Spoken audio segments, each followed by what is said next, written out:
Praise the lord. దేవునికి స్తోత్రం. సాటి లేని జీవము గల సర్వశక్తిమంతుడైన యేసయ్య పరిశుద్ధ నామములో అందరికీ బ్లెస్సింగ్ బీయింగ్ క్రిస్టియన్ తరపున వందనాలు. మరి మన మెడిటేషన్స్ ఆన్ ద క్రాస్ లో భాగంగా ఈరోజు డే 4. దీనికి మూల వాక్యంగా కీవర్డ్స్గా మత్తయి సువార్త 26వ అధ్యాయము 26వ వచనం. వారు భోజనము చేయుచుండగా యేసు ఒక రొట్టెను పట్టుకొని దానిని ఆశీర్వదించి విరచి తన శిష్యులకిచ్చి, మీరు తీసుకొని తినుడి, ఇది నా శరీరం అని చెప్పాను. దేవునికి స్తోత్రం. మరి దీంట్లో ఆశీర్వాదం అన్న మాటని ధ్యానిద్దాము. మరి క్రిస్టియన్ లైఫ్ అంటేనే it's a blessing, great blessing to be called as a Christian. క్రైస్తవులను అగటుయే మన ధన్యకరమై ఉంది. ఎందుకంటే యెహోవా తమకు దేవుడుగా గల జనులు ధన్యులు అని ఉంటుంది, ఇంగ్లీష్లో బ్లెస్డ్ అని ఉంటుంది అనమాట. మనం ఆశీర్వాదములకు వారసులగటకే పిలువబడి ఉన్నాము. మరి దేవుడు మనిషిని సృజించిన తర్వాత మొట్టమొదటిగా మరి ఆజ్ఞాపించలేదు, అలాగే హెచ్చరికలు జారీ చేయలేదు. కానీ మరి ఆదికాండం 1:28 చూసినట్లయితే దేవుడు వారిని ఆశీర్వదించను. ఎట్లా అనగా, మీరు ఫలించి అభివృద్ధి పొంది విస్తరించి భూమిని నిండించి దాన్ని లోపరుచుకునుడి.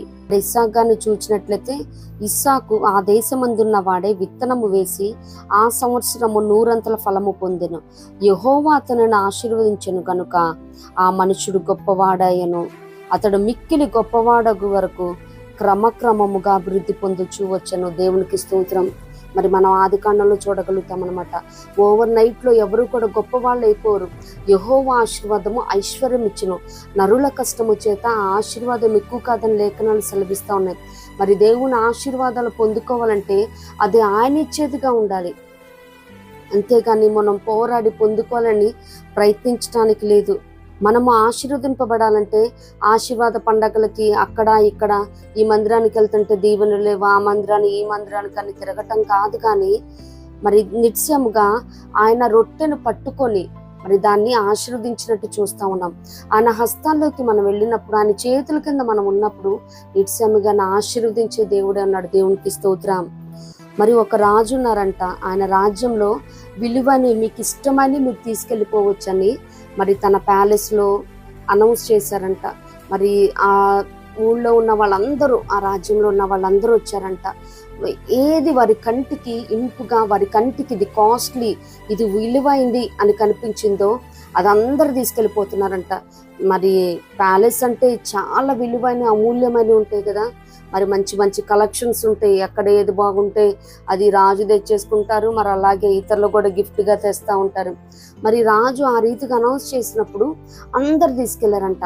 ఒక అతనైతే రాజుని గట్టిగా పట్టుకొని పరిగెత్తుతున్నాడంట.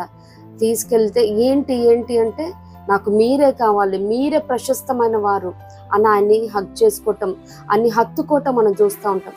అంతే కదండి, రాజు ఎక్కడ ఉంటే రాజ్యం అక్కడ ఉంటుంది. దేవునికి స్తోత్రం. మరి రాజునే సొంతం చేసుకోవాలి. మన దేవాది దేవుడు కూడా ఈ లోకంలో అనేకమని ఇస్తూ ఉన్నాడు. మరి దేవుని ఇచ్చిన వాటిని జనం అందరూ హత్తుకొని ఉంటున్నారు, దానికి ఇంపార్టెన్స్ ఇస్తున్నారు, ప్రయారిటీ ఇస్తున్నారు. కానీ దాన్ని ఇచ్చిన యేసుని విస్మరిస్తూ ఉన్నారు. నిత్యముగా మనం ఏ మాత్రము కూడా ఈ రీతిగా ఉండక సమస్తాన్ని ఇచ్చిన సృష్టికర్తను స్మరించాలి. దేవునికి స్తోత్రం. ఆశీర్వదించని ప్రార్థన మాత్రమే కాదు, కానీ మన ప్రయత్నం కూడా ఉండాలి. మరి ఇస్సాకు ఏ రీతిగా ఆ దేశమందున్న వాడే మరి ఆశీర్వాదం కోసం అక్కడ ఎక్కడ తిరగలేదు. కన్సిస్టెన్సీ, అక్కడ ఒక ప్రాంతంలో నివసిస్తున్నాడు. అలాగే హార్డ్ వర్క్ చేశారు, విత్తనము వేసి పని చేశాడు. అందుకని దేవుడు తన మరి స్మార్ట్ వర్క్ని కానీ హార్డ్ వర్క్ని కానీ చూశారు. తన కన్సిస్టెన్సీ మెయింటైన్ చేయటం, మరి దేవుని యందు భయభక్తులు కలిగి జీవించడం, మరి తండ్రి నడిచిన యథార్థ మార్గంలో జీవించడం, ఇవన్నీ చూశాడు. కాబట్టి దేవుడు అతను ఆశీర్వదించాడు. కాబట్టి అతడు మిక్కిలి గొప్పవాడైనట్లు లేఖనాలు సెలవిస్తూ ఉన్నాయి. మనం కూడా నిత్యంగా మరి ప్రార్థనతో పాటు ప్రయత్నించాలి. అప్పుడు దేవుడు ఆశీర్వదిస్తాడు. మరి ఏమి తిందుమో ఏమి త్రాగుదామో అని ఆలోచిస్తూ కూర్చోటం కాదు, కానీ మొదట ఆయన రాజ్యాన్ని నీతిని వెతికినప్పుడు ఆయన సమస్తాన్ని ఇచ్చే దేవుడే అన్నాడు. దేవునికి స్తోత్రం. ఇహలోకముందున్న తండ్రి కంటే మంచి ఈవుల నెరిగిన మనం పరమ తండ్రి చేతుల్లోకి వెళ్దాము, ఆశీర్వదింపబడదాం. ఇట్టి కృప ప్రభు మనందరికి అనుగ్రహించును గాక. ప్రభు కృప మనందరికి తోడైండును గాక. ఆమేన్.